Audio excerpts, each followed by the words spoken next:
पर्व न्यूज, आरंभ एका नव्या पर्वाचा। निश्चितच ज्या ज्या ठिकाणी साहेब जातात त्या ठिकाणी वातावरण हे तुतारीमय होतं।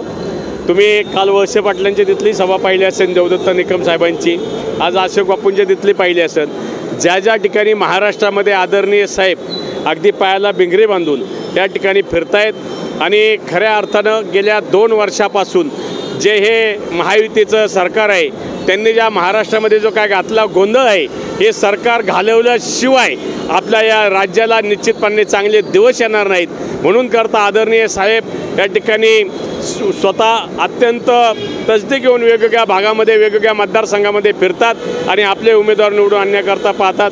आजच आपण पाहिला असेल धनकवडीची जी सभा झाली, अत्यंत भव्य आणि दिव्य झालेली सभा आणि याच्यातून एक झालेली वातावरण निर्मिती। येणाऱ्या 20 तारखेला त्या मतदान केंद्रावर गेलेल्या प्रत्येक मतदाराचं त्या ठिकाणी बोट हे तुतारी समोरच जाणार आहे। ज्या ज्या ठिकाणी महाविकास आघाडीचे सर्व उमेदवार आहेत ते निवडून येणार आणि एक चांगल्या पद्धतीने या ठिकाणी महाराष्ट्रामध्ये निश्चितपणानं एक सत्तांतर करून महाविकास आघाडी सरकार येणार हे निश्चित झालेलं आहे। शेवटी आम्ही तर सांगतोय की बहुमताच्या पुढे जाऊन 165 ते 170 जागा ह्या महाविकास आघाडीच्या निश्चितपणाने येतील याची खात्री आम्हाला आहे।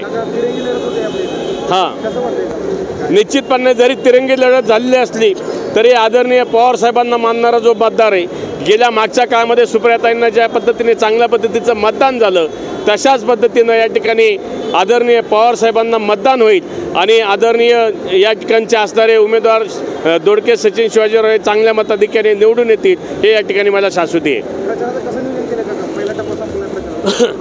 आता जवळजवळ हे 4था टप्पा, आम्ही 5व्या टप्प्यात आहोत आणि 5व्या टप्प्यामध्ये हे मतदान करत असताना ज्या ज्या ठिकाणी राहिलेल्या सोसायटी असतील, काही मतदार असतील त्यापर्यंत पोहोचण्याचं काम वाडी वस्तीवर गल्लीबोळामध्ये आणि सोसायटीमध्ये जाऊन आमचा प्रत्येक कार्यकर्ता हा या ठिकाणी तुतारी वाजवणाऱ्या माणसाच्या समोरचं बटन दाबण्याकरता आवाहन करतोय आणि आम्ही जी काही केलेली कामं आहेत ती तिथपर्यंत पोहोचवतोय। गेल्या 14 वर्षामध्ये या असणाऱ्या या ठिकाणचे आमदार असतील ते तिथपर्यंत पोहोचलेले नाहीत, कुठले प्रश्न सुटलेले नाहीत, वाहतुकीचा प्रश्न सुटलेला नाही। त्याचप्रमाणे या ठिकाणी डेव्हलपमेंट प्लॅन आमचा झालेला आहे, पाण्याचा प्रश्न नऱ्यासारख्या ठिकाणी किंवा समाविष्ट गावामध्ये फार मोठ्या प्रमाणामध्ये टॅक्सचा प्रश्न आहे।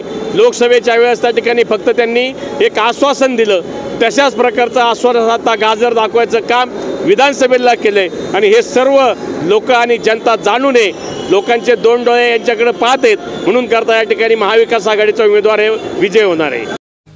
पुणे शहरातील आणि जिल्ह्यातील महत्त्वाच्या आणि ताज्या बातम्या पाहण्यासाठी आजच आमच्या आरंभ पर्व न्यूज चॅनलला YouTube वर सबस्क्राइब करा आणि बेल आयकॉन प्रेस करा।